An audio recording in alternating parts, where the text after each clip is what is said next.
Hello, and welcome to Ask Tell number 10 on Radio K. I'm Adam Cadre. This is a little bit of a rebranding. Radio K is expanding to cover more topics than just interactive fiction, so I'm splitting it up into different series, and the IF series is henceforth called Ask Tell. Our first game this time around is A New Life by Alexander Owen Muniz, better known on IFMUD as 2-Star. It tied for second in the 2005 comp. And back to talk about it with me is Jess Haskins, calling in from New York City, as will soon become apparent. So let's hear about A New Life. So I'm not sure how the IF community would classify or categorize this one. There's a medieval fantasy setting, like less puzzly than I was expecting. And also, it seems like not quite an amnesiac character, but a character who's just remembering things as they sort of go through this landscape and meet characters. First, it's a little unclear what you're trying to do, but it's a pretty small drama involving just a few characters in a small location. And the plot turns out to be like about uncovering memories and these things with different enchantments and different rules of magic in the world. And it's about uncovering this one specific story. It's in the backstory. And ultimately, like, restoring another character's memories.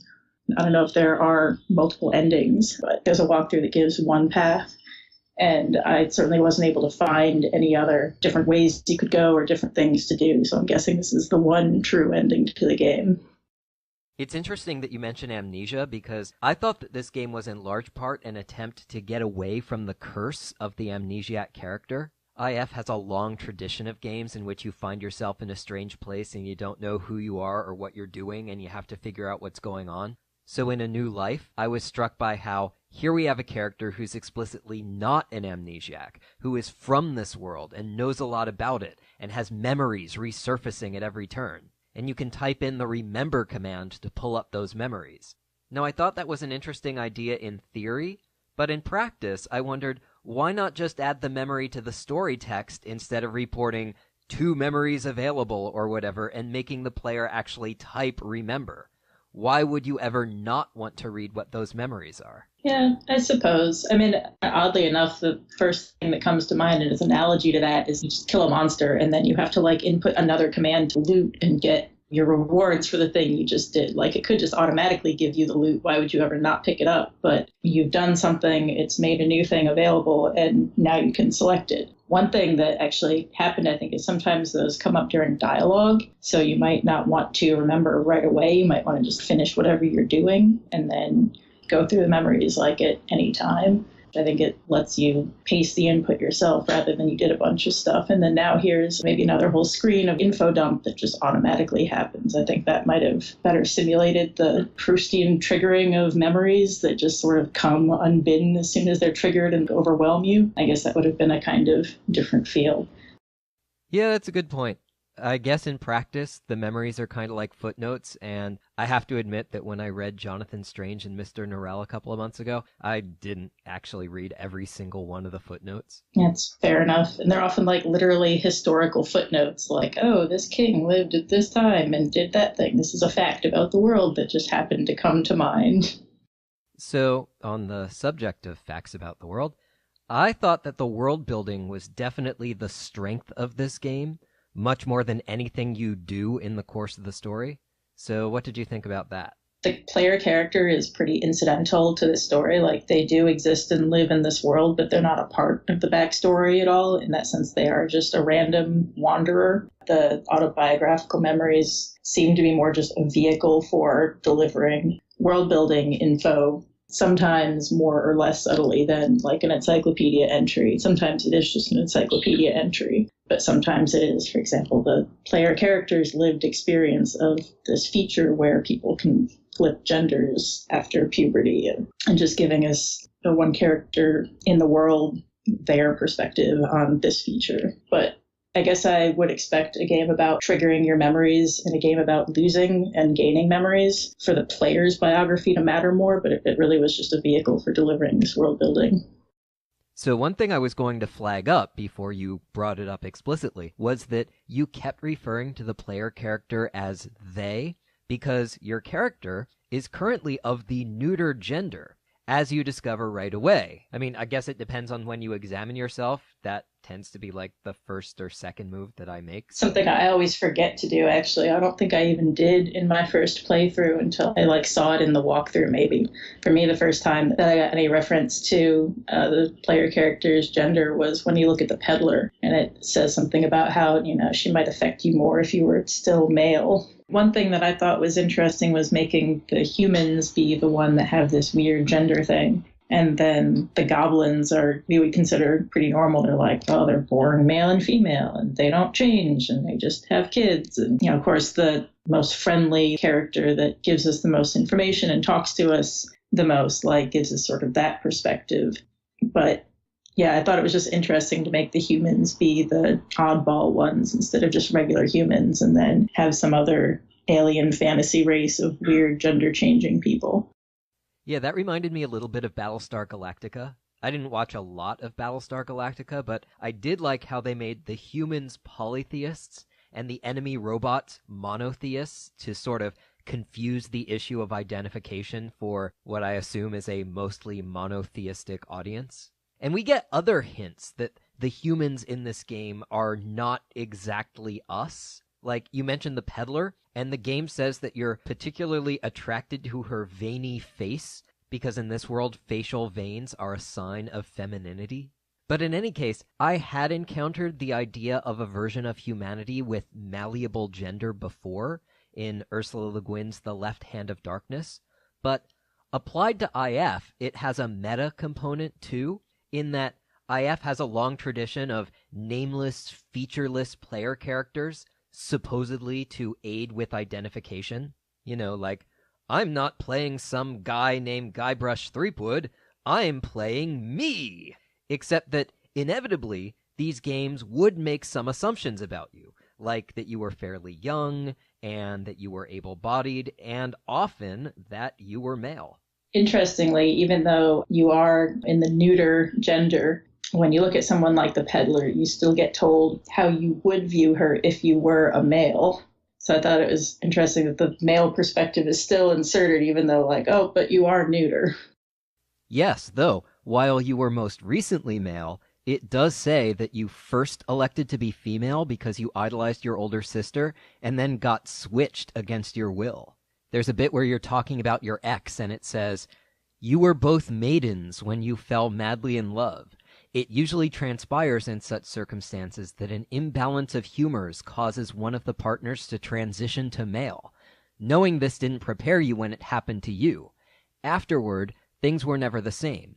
Kolya seemed more distant, less willing to include you in her confidences. Though she never said it, you believed that she was not attracted to the man you became."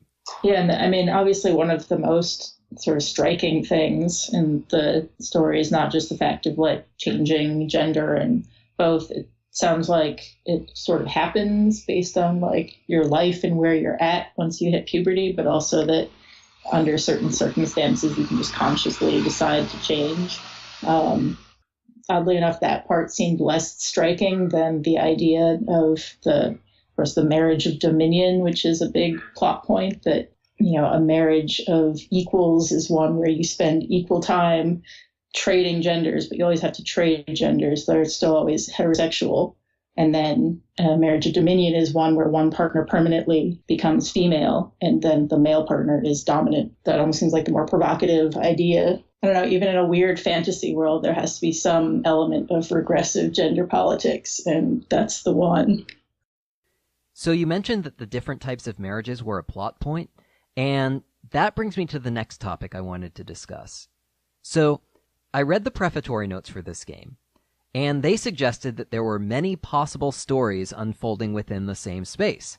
And I thought, like narcolepsy. All right, sounds good. And then I started into the game, and I learned that I was playing someone fleeing from a war-torn, drought-stricken area of this world, and that I was part of the latest wave of refugees striking out for a new life in the West. And so when I encountered a sign that said, in effect, "Hey, there's a side quest to the south here," I thought, okay, this must be one of those alternate plot lines, but I'll just stick to my main quest and keep going west. But then it says, "Oh, you're just so curious you can't possibly take another step without checking this out." So that was annoying. I don't like games in which you're not told what your goal is, but it's not actually an improvement to be told that you have a goal and then not be allowed to pursue it. So I poked around in this southern area, and after the 2 hours that you're supposed to give a comp game, I turned to the walkthrough to see the rest of the story, and I got to about the 90% mark of the walkthrough, and it stopped working. It said to go north, and the game said I couldn't go that way. So the game I played was about encountering this peddler woman, solving a bunch of puzzles to make it through a barrier, and then wandering into a goblin's house, and the goblin doesn't seem surprised. He's just like, oh, hey, how you doing? You come in the back way? And then I read some of his books, learned more about the history of this world. The end. There were no plot points. The game was just about opening doors. But you're telling me that this world-building stuff and the gameplay did have something to do with each other? Yeah, so spoilers for the ending. It's all basically centered around the backstory of Atelbear and Hakon. So the evil enchanter tricked Atelbear into poisoning Hakon, and then Hakon died, Atelbear was grief-stricken, and the goblin decided that it would be kinder to erase her memories with the dragon, whose power is erasing and stealing memories. And Atelbear is now the peddler. And like the key, like the one action that you have to do to unlock all of this, which it would never occur to me to do, is instead of just talk and like ask about different topics, you have to ask the peddler about herself. And then she starts talking about, oh yeah, had no memories. I was in this carriage and I became this peddler. And like without hearing her say that, you can't get any of the other conversation topics with the goblin about her, and like, oh, I want to help her find her memories. And that's just all blocked off unless you ask her about herself. And so eventually you get one of the memory seeds that you give to her, and she remembers a little scene just a little bit before waking up in the carriage of being attacked. And it didn't seem to reveal that much. But then you're supposed to take a seed to protect yourself from the dragon, otherwise it kills you. Let the dragon meet you, and then just say, hey, did you take the peddler's memories? I want to give them back to her. And the dragon gives you the scale, which is the token of her memories, and you give her the scale, and then she remembers, like, oh yeah, I killed Hakon, and then I wanted to forget. It's like, well, okay, bye. And your curiosity is satisfied, and you can ride off into the west to your new life. So it really is about, like, learning from the goblin about the different parts. Like, if you show him the sword, he tells you the backstory about the enchanter. And if you tell him, like, hey, there's this peddler who lost her memories, then he actually tells you before you even get to that, like, oh, that must be Atelbear. Like, I removed her memories. I don't remember if it was kind or not. But he tells you how to restore her memories. And then, I don't know, I guess she continues on living with that grief that she was willing to forget. But that's, like, not explored at all. Because I couldn't find any way to, like, say, so, how do you feel now? Or what are you going to do? Or what next? It was just that she said that she remembered. Then I guess that removes the barrier. You can just walk west after that and end the game. So it did sort of like tie some of the pieces together about the idea of, the backstory talks about how Atelbear was a prince and was proud and didn't want to be subjected to this marriage of dominion, but then actually did come to at least like or love Hakon, and then the story of how, they were betrayed. And then she talks about, like, remembering having been a man before was just changing from being a man to being a woman so that she wouldn't be recognized or something when she decides to become a peddler. Anyway, that's a kind of like rambly backstory of how this all fits together. Like I said, it did tie in a lot of the elements together, but as a conclusion, felt like it lacked a really satisfying ending. Okay, now I'm confused. Like, I played the walkthrough. There were 100 commands, and I typed in 90 of them and had them succeed, and I don't remember any of this stuff. So that's not a very good walkthrough. The walkthrough itself is weird. There's a lot of stuff in it that is just random things that I guess, he wanted you to see, like, hey, touch the mud, then wash your hands in the river. Totally random thing to do, does nothing, but it's part of the walkthrough. At one point I was very stuck because my lamp broke and I couldn't get through the dark part, so I couldn't even get back out to the outside to talk to the peddler anymore. And so I'm like, well, it's supposed to be no-win situations, but I guess I'm in one, so I give up. I'll restart the game. And then I did again, but things like, I think you can only see the dragon once. So after seeing the dragon, if you haven't learned about the peddler, the dragon is just like, you don't know why you're here, go away. And I could never get the dragon to come back again. Just some things you have to ask about in the right order. I guess you have to ask about the peddler at the right time before you do other things and like follow those conversational things. So I actually found it kind of hard to get to the end without cutting all the extraneous stuff out of the walkthrough. But I did get to the ending twice, so once in that final playthrough, and then again just now when I was refreshing myself. And it really is quick. You don't really have to bother with many of the items at all. I mean, I guess maybe that's part of the idea of there are multiple stories happening in the same place. Maybe without a walkthrough that talks about them, I wasn't able to figure out, for instance, the bags. I did some stuff with them, but I never figured out the point, and I feel like I never got what was supposed to happen with the bags. The staff also was not really that useful. You can get through the whole game without the staff. The sword, like there's the bit where you use it to find out the backstory, but then the goblin tells you how dangerous it is and asks you to give it to him. And I decided this last time to just hang on to it and see what happens. Like maybe it'll betray me and it'll ruin the ending or something if I have it with me. And nothing happened.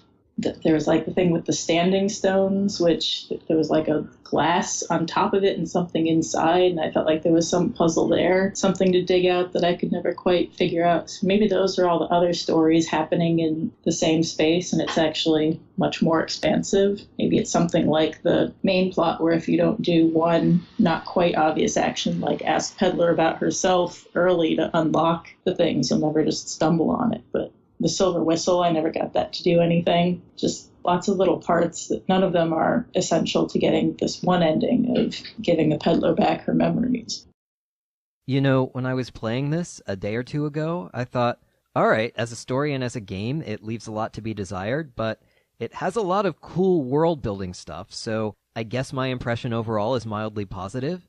But the more I'm hearing about all this stuff, the more this game seems like kind of a fiasco. I mean, it might just be a few, like, more in the game design and accessibility things, because I think a lot of those elements actually do kind of fit together well thematically. I thought it was going to be a lot more puzzle-oriented, like there's some really hardcore puzzle with the barrier and the magic items involving understanding the nature of the barrier and the magic items and manipulating them in such a way as to get important pieces to cross from one to the other. Like, I thought there was some whole game I had to play with, like getting the bags to be happy so that I could put things into them and then I could carry them through the barrier if they were in the bag, and enchanting and unenchanting things.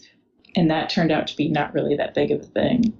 I feel like a lot of it was just uncovering those pieces of backstory about the worlds. Maybe the point of the puzzles was not so much to like open things or move things or manipulate things, but just to explore more and trigger memories that would give you more information to kind of piece the plot together and figure out what was happening. As the kind of like moving puzzle pieces in your head rather than in the world. But I think just some of the obscurity of some of the commands kind of stood in the way of making that as elegant as it could have been, maybe. Okay, but here's what I mean. Take the conversation system. You can talk to characters in two ways. You can type, talk to the character, and the game will give you a few lines of dialogue to choose from. Or you can ask about topics of your own choice.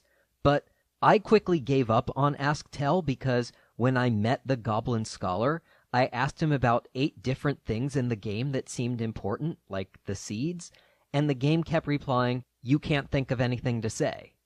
So I thought, wow, all these characters are seriously lacking. They only know about, 3 things. But from what you're saying, it sounds like they have hundreds of responses, but you're just not allowed to ask them about those things and get those responses until you trip some trigger. That is terrible design. I struggled with the conversation system because I didn't notice the status line, like how many lines you had. I actually was approaching it at first as if it was just keyword driven and running into a lot of the same problems as you, that just a lot of the really important keywords had no response. And another thing is, like, if I asked something and then there were like some follow-up topics, which happens a lot, I wouldn't notice. And if you ask about something else, you just lose those follow-up topics forever. So I missed a lot of important information that way. And I think it would have been a lot stronger if it just stuck to one model or the other, either have everything be that like menu driven, and as soon as you hit one of those triggers or acquire an important item or, encounter a thing that's meaningful to ask about, that this should just be there when you talk to the person. It's like, hey, let me ask you about this thing I found, and let me show you this thing I have, and what more do you know about that? That would have, I think, gotten me to the end a lot faster. So that way, at least you know what the character knows about. Or if it just committed fully to the more traditional ask, show, tell plus keyword thing, but then was a lot more responsive, that actually did respond to all of these topics that you do know about that are definitely important, and gave you hints to sort of nudge you towards the kinds of things that you can talk about. And also if it were repeatable, because if you go through one of those menu-driven options, or if you ask someone about a topic once, it doesn't even say like you've already talked about that, or, you've already been through that line of conversation. It just gives you the default, you can't think of anything to say, even if it was a really important thing. Maybe you just want to see it again. So yeah, I think this hybrid system gave, once I at least started noticing every time there were topics available and following them all up, that gave me some kind of illusion of completeness, where again, some of the really important gates to the content are showing something or asking about a topic that's not just an automatic one. And that's another thing. I had all these objects, and here were some people who were supposed to be authorities on these objects, so I thought I'd start showing or giving them the objects to see what they could tell me, and the game always said, oh, the Goblin Scholar's unimpressed, or whatever. And after that happened half a dozen times, I thought, okay, I guess this game just doesn't involve showing and giving. And now you're telling me that it does. And just, where did this guy get the idea that that was good game design? I'll come up with all this content and then hide it in a way that you'll never suspect it's there. I feel like a lot of it is mind reading problems, and a lot is just, lackluster, incomplete implementation, like not enough synonyms, not enough edge cases, not enough unique responses to good input. Just as an example, talking to the peddler is, sitting in front of this array of items. And if you try asking about the items, like half of them have a response. If you're like, ask about staff, then she starts talking about staff. And if you say, ask about lamp, that's not something you know about. It's like, it's right there. It's sitting in front of you. Just tell me about your items. Like, it's not even like the set of 4 things that are here are not even treated consistently. So to that extent, I think it's just kind of a certain sloppiness in implementation. I just tried that in the other window here, and you're absolutely right. That's ridiculous. If there are 5 items for sale, the character has to have something to say about all 5. That's just basic craft. What the hell? It's actually, I think, just sloppiness. Like, some of the topics would happen out of order, like after I'd already talked about the peddler and the problems and been given a seed for that. If you then ask about seed later, it gives you more basic information and give you another seed that you don't even need. So it's just disjointed bits that you can access out of order in a way that doesn't even make logical sense. So, yeah. Yeah, I also encountered a lot of stuff out of order. Like, some of my dialogue options had me asking characters about goblins before I even knew goblins existed. I'm sitting at my keyboard looking at the screen, and I'm like, goblins? At one point, the game referred to a door as a bookcase, and then later when you open the door, you discover that it's a bookcase on the other side, but I didn't know that yet. To me, it was just a door. Why are you calling it a bookcase? It's interesting, though. My early experience, just as a counterpoint, was kind of the exact opposite. I started out thinking about how responsive the world seemed, and how everything I tried had a really good response, even just random stuff, I'm, looking through my inventory items, and there's a coin, and just had to try to flip coin, and it says, oh, it goes in an arc through the air. I'm like, oh, neat. And I caught it. Catch it. And then you look at it and see the reverse. It's I didn't even expect any of those actions to work. And the goblin girl was one of my favorite characters. I met her early on, and this is when I was still having trouble drawing words out of the peddler. And I don't think I'd met the goblin scholar yet, but this girl was here, and everything I tried with her worked, which was really nice. I'd show her stuff and she'd react. I played her music and she liked that. I gave her things and she'd look at them and turn them over and then hand them back to me. And wow, this is super responsive and nice. I wasn't running into any of the weird edge cases. So maybe I was just lucky there. Maybe it's sort of like inconsistently applied within smaller contexts. But yeah, I started out actually thinking the exact opposite about the way interactivity was implemented in this game and actually being kind of impressed. It's kind of unfortunate that that turned out not to be true. Yeah, whereas I didn't even know it was a goblin girl. I encountered the eyes staring at me, but I could not get anything to work to progress past that point. Now, I can't say that the game, as you've described it, sounds all that great. Like, you read about a king and da-da-da, it turns out that the king is secretly the only other human character in the game. Great. But still, I had to hear that from you, because when I actually played the game, nothing triggered. Except for me, I guess. I am now triggered. It feels like I came into this segment thinking that this game was like a cafe with great decor, but just like a couple of muffins in the display case. And now I find out that it's even worse. That there actually was a full-service menu, but no one told me because they don't serve my kind or something. I keep wondering how much there was to the parts of the game that I didn't fully figure out, like the rules of enchantment and all this stuff about the proper care of your magical bags. You have to show them respect, and they'll only carry certain things, and the whole notion of ownership. I wish I'd been able to figure that out, or at least that the walkthrough had covered some of those things so I could have seen that content, because I was really curious where those things were all leading. Also, like the other guy that you find sleeping in the ruins. In most of my attempts at playing through, I had to steal his belongings. I had to then convince them that they belonged to me so that I could take them through the barrier and do things with them and make them happy. And that never quite panned out. And I never quite figured out what was the importance of this guy sitting there, although the goblin will tell you a little bit about him if you follow the right prompts. But yeah, it just looked like little corners of the world that I couldn't quite get at. And I wonder if I saw those, like, if it would all like click into place. Like, wow, this is all like fantastically interrelated, or just this is another little thing that you could do if you found it. Again, that idea, I guess, of many stories in the same space. Maybe some of them can't even be main stories, and maybe instead of giving the peddler back your memories, there's some like resolve the story of this sleeping guy who faced the dragon, and maybe that's a whole story and ending, but I guess we just don't know. And I like the world building and the characters and this backstory and everything. And the small moments where it was fluid were really nice. I just kind of wish the whole game had been like that, and that it were easier to come to that ending and reach that conclusion without having to like specifically follow the very few strange steps in the walkthrough. And it's pretty much my summation of the whole experience. All right, next up we have Chancellor by Kevin Vensky.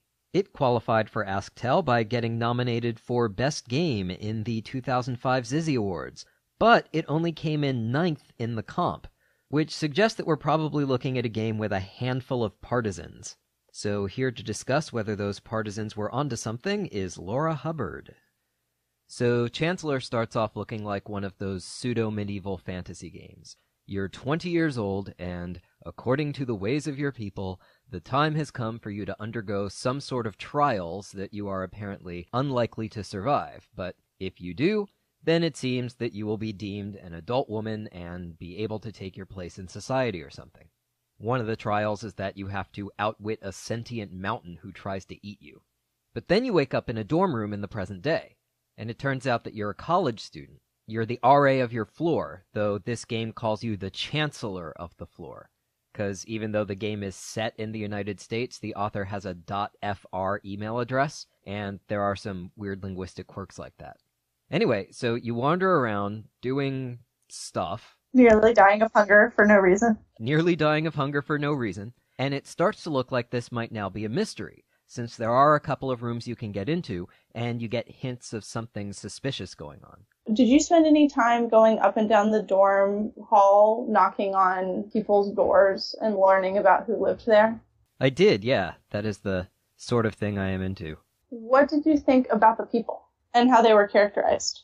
I don't know. Since they were just descriptions and not depictions, it's kind of hard to say. I wish the characters had actually been around to interact with, but this is one of those games that goes to great lengths to put you in empty spaces. Maybe I'm asking too much of just looking at these incidental parts of the map, but I kept waiting for something to surprise me.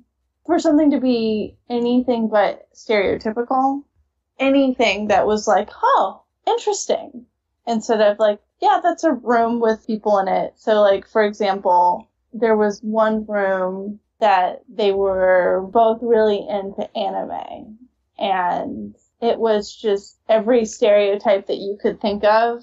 I liked that you could explore the map, though, because it was the only place in the game that you could actually do that sort of exploration.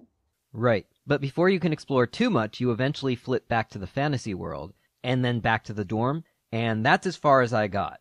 Like, I got to scene 4, and it was fantasy, dorm, fantasy, dorm. And then there's one more fantasy dorm, and then that's where I died, because there ended up being a person who was in the dorm who killed me. Do you want the unspoiled for you that I got? Sure, lay it on me. You see this janitor, and as I'm walking around, I realize that the only thing to do is to go where the janitor doesn't want you to go.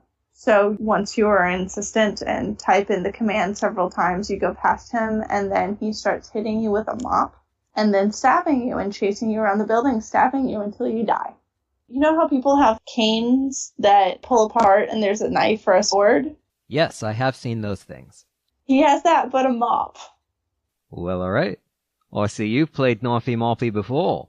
Just so ridiculous. I don't really understand what happened, and I don't really care to.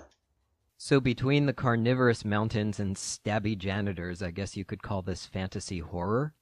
It looks like the IFDB just calls it fantasy/surreal. I could definitely see where this could fit into the interactive fiction version of weird fiction, which is kind of a movement that's been going on in literature. What is weird fiction, apart from fiction that is weird? It's sort of a self-imposed genre. Writers like China Miéville, Oh, who wrote City in the City, yeah. Jeff Vandermeer, who wrote the Southern Reach trilogy, is another really good example. Not quite fantasy enough to be horror and never explained. I kind of think about it as the English version of magical realism. Cool enough. The City in the City is probably my favorite of the 30 or so books that I've read for the visitor recommendation series on my website. So if that is what weird fiction is, then maybe weird fiction is for me. So it's a better example. So, unless I'm misremembering, Chancellor is the first game I've played for this show that has no walkthrough. There are some hints, but they're very perfunctory hints. I went well over the 2 hours that comp games are supposed to get, and the place where I finally quit was when there were some noises, and the hint said, "The noises lead you to a room with 2 items whose purpose can be found by trying them with everything that seems appropriate." And I'm sitting there thinking, look, I don't know what my goals are, I don't even know what's going on, but I'm supposed to just randomly pick up items whose purpose I don't understand and try brute forcing my way through the game by doing everything I can think of with them and every other object I see until I stumble across a response that demonstrates how they might be useful in accomplishing my goals, which, as noted, I still don't even know. How is that fun?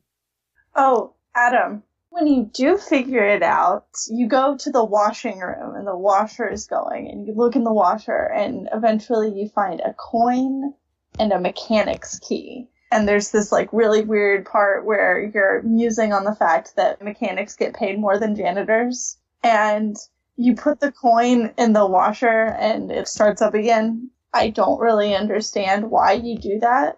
Like, if it changes anything in the situation around you. I've noticed this game a lot of times, like, you'll do something and there's no reaction in the game as a whole, but then you go and the map has changed in some way, which for an already infuriating map makes it even more infuriating. But then the mechanics key, you, like, go and open the elevator, and then it took me another 15 minutes to figure out that you're supposed to jump into the elevator shaft. So it's incredibly unfulfilling, even when you find the 2 objects and complete the goal of whatever it is that you're supposed to be doing. Sounds like someone's been watching too much LA Law. It's interesting that you described the map as infuriating, because another thing that struck me as I was playing was that, for some reason, moving around felt like more of a pain than it normally is in these games. Getting from place to place was so unintuitive that I thought that I should probably get out some graph paper and make a map, but then I was like, how is that fun? Normally I don't actually need to do that, but something about the layout of locations in this game made it hard for me to wrap my head around. It felt like a weird tangle.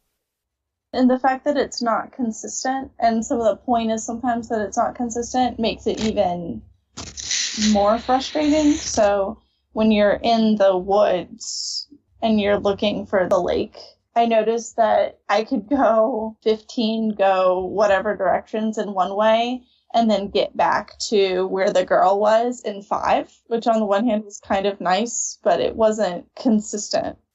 I'm not a fan of moving around by compass directions in the first place. Like, if you're out in the wild exploring with a compass in hand, fine.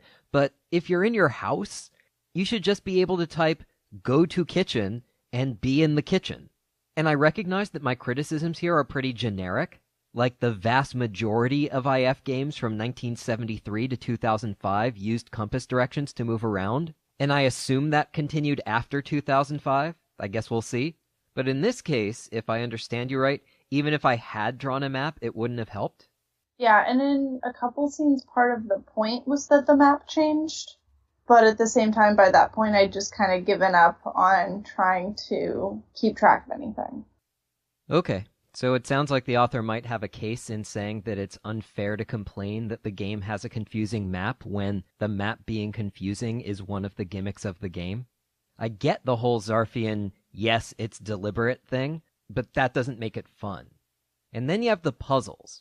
Now, it's one thing when an author has one puzzle solution in mind and doesn't even think of any alternatives, but here it seemed like the author came up with a bunch of puzzles and had exactly one solution in mind for each of them, but did think of the alternatives.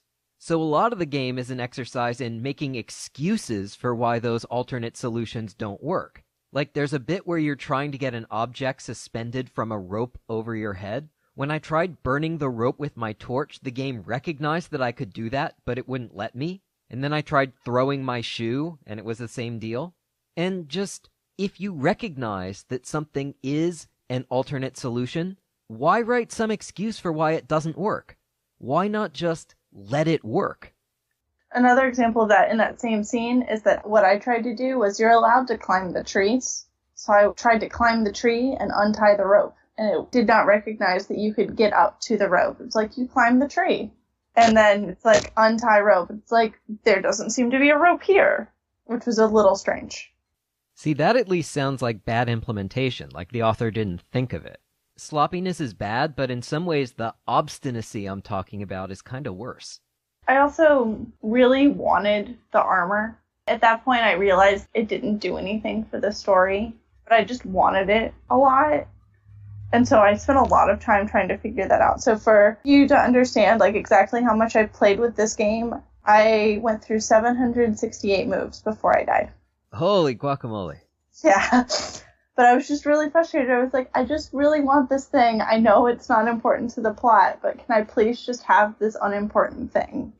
And on the flip side, there are a bunch of things that you're told that you can't do, and then the way to proceed is to just do them anyway and be insistent about it. Like, early on you're told that you're passing an impenetrable wood, and if you try entering it using compass directions, it won't let you. But you actually do have to get in there to make any progress, and the way that you do that is by typing enter wood twice. And once again, my question is, how is that fun? I see where the challenge comes from, but where does the enjoyment come from? And I guess that takes me to your point a second ago about wanting the armor. One big source of enjoyment is when players try things and they work. So for more enjoyment, let more of the things the players try work. When I got frustrated with the whole, like, why am I here as a character, really that's how I got some of the breakthroughs that I got in terms of moving things forward. I just got so frustrated that I was like, can I just throw the character down an elevator shaft? Can I die? And I think that it would have been more fulfilling for me if the first time I did that, when I went on the balcony in the dorm room, they were like, you jumped off the balcony, you died. Would you like to go back to the last save point? Because then it would be like, at least you're allowing me to do what I want to do, even if it's ending in a situation that I don't want. So it sounds like neither of us were fans of this one, to say the least, but this game and others like it have given me a better sense of what I'm looking for in IF. So first of all, I want a clear scenario, not here you are in this confusing place and you don't know what's going on and figuring it out is the whole point. There were a few points I was like, why am I doing this? I was like, why is my dad throwing me out of the house? And I just in desperation typed in think. And I was like, does she know anything about her life? What is going on? And it's one of those cases where like I wanted to care about what was going on, but because there's absolutely no background, you have this character who is supposed to be a blank slate, but obviously isn't and obviously does have a backstory, which was really weird. Yeah, the remember command from A New Life could have come in handy here. But just knowing what's going on isn't enough. I also want a goal to achieve. And it's fine if I get to select my goal, like in Whom the Telling Changed, but I don't ever want to just be wandering around looking for something to do. And once I have my goal, what makes the game interactive should be that I have lots of potential strategies to achieve that goal. I want to have like 5 ideas of what to do next, not 1, and definitely not 0. And whichever strategy I pursue, it should lead to some sort of interesting story. Getting stuck should just not be a thing ever.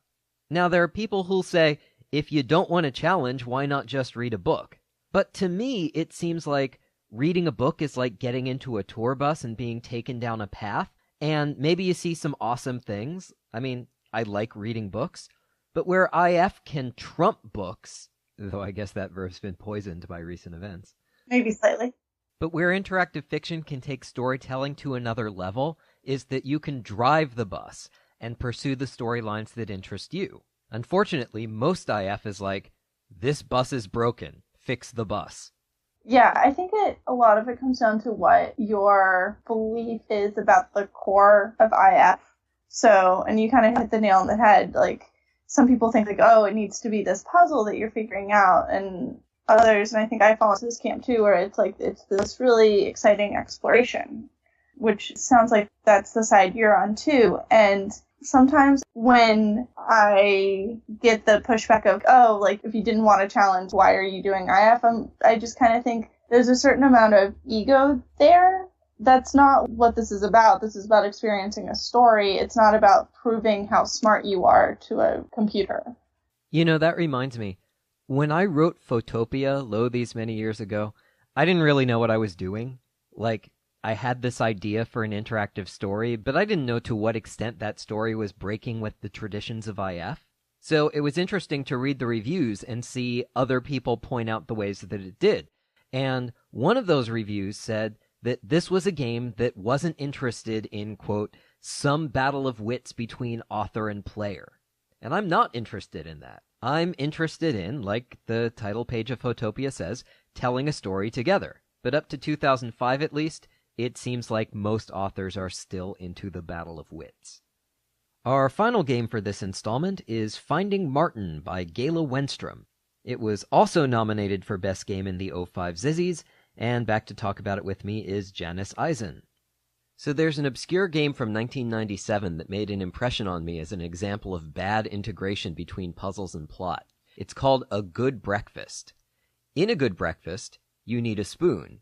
If you go looking for a spoon, you will not find one. What you do is you run into a robot and you play a game of Lights Out with it because, you know, who can resist a game of Lights Out? And if you win, the robot unexpectedly gives you a spoon. Then you get locked out of your house, and to get back in, you have to rotate the garden gnomes, because for some reason that's how the door works. So I start up Finding Martin, and the first thing you have to do is dink around with the garden gnomes to unlock the front door of the house. This did not augur well. To my surprise, it turns out that Finding Martin is not just a puzzle fest. It's a multi-generational, multicultural family saga. Mm-hmm. But by that point, I'd already given up and gone looking for a walkthrough.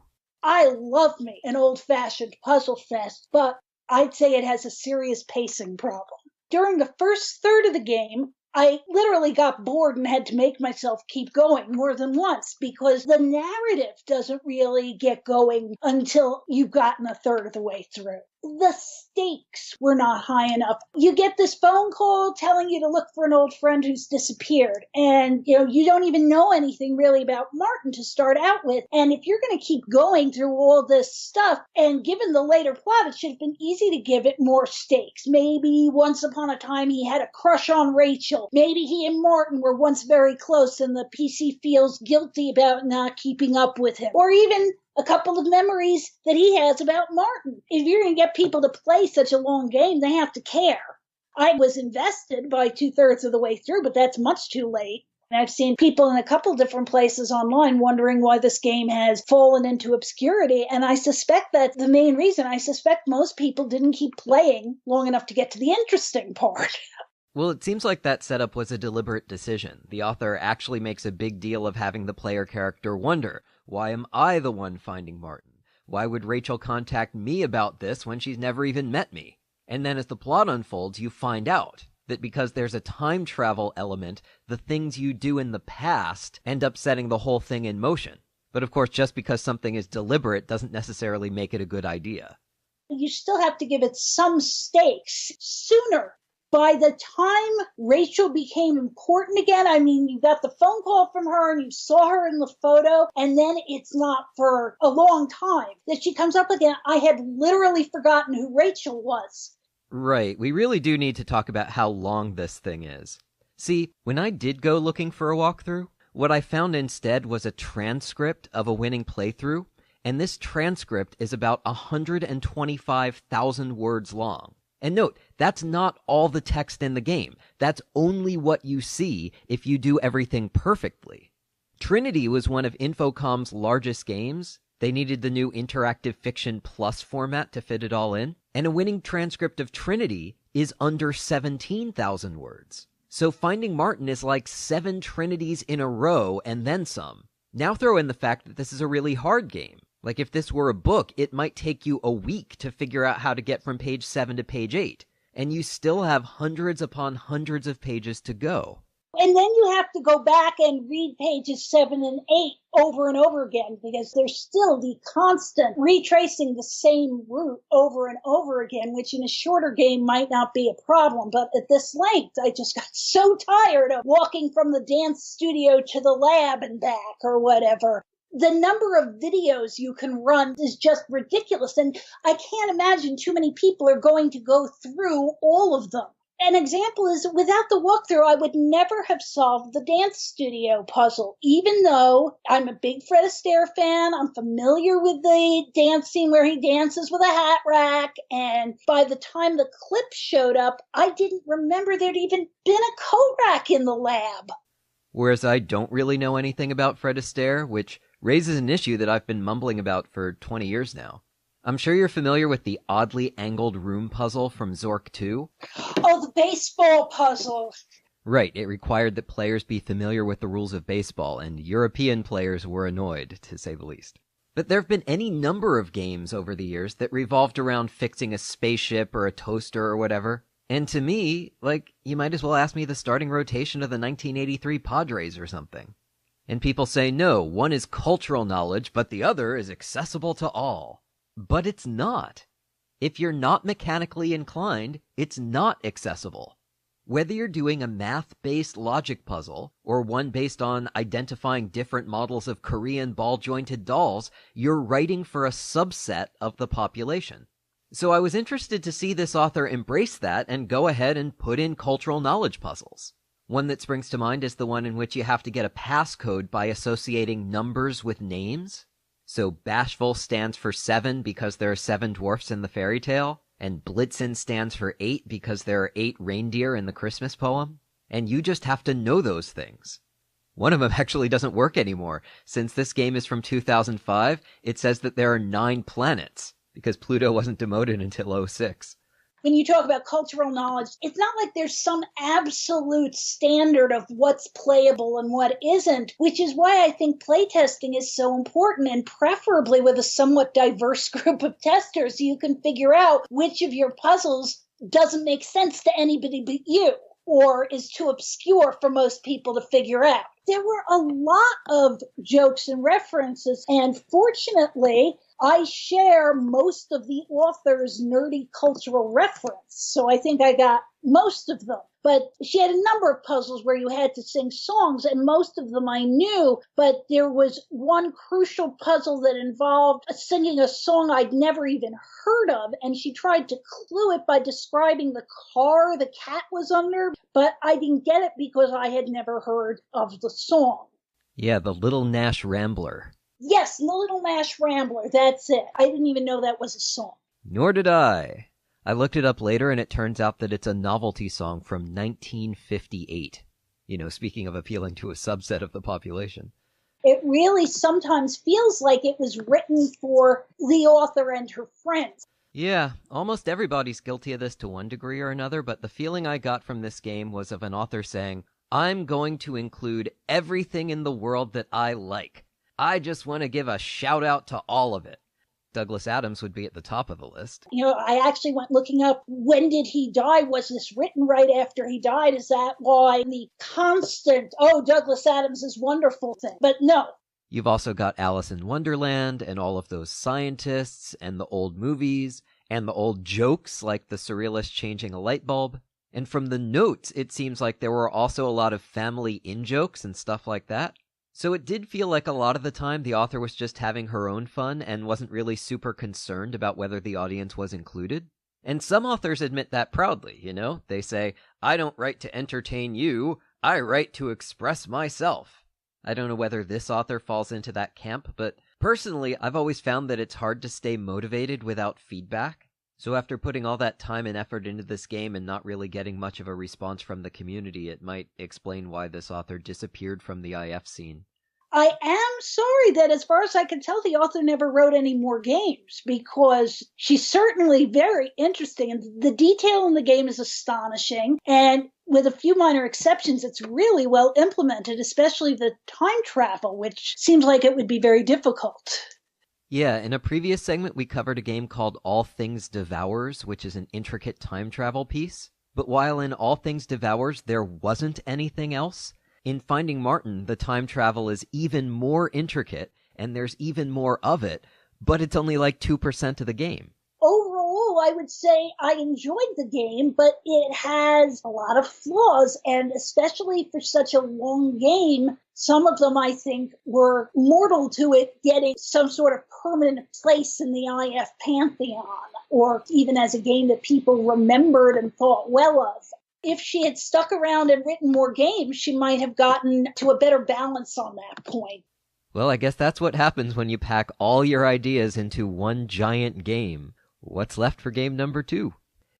And nothing is left for Ask Tell number 10 on Radio K. Many thanks to my guests, Jess Haskins, Laura Hubbard, and Janice Eisen, and to the authors of the games, Alexander Owen Muniz, Kevin Vensky, and Gayla Wenstrom. And thank you for listening. Bye for now.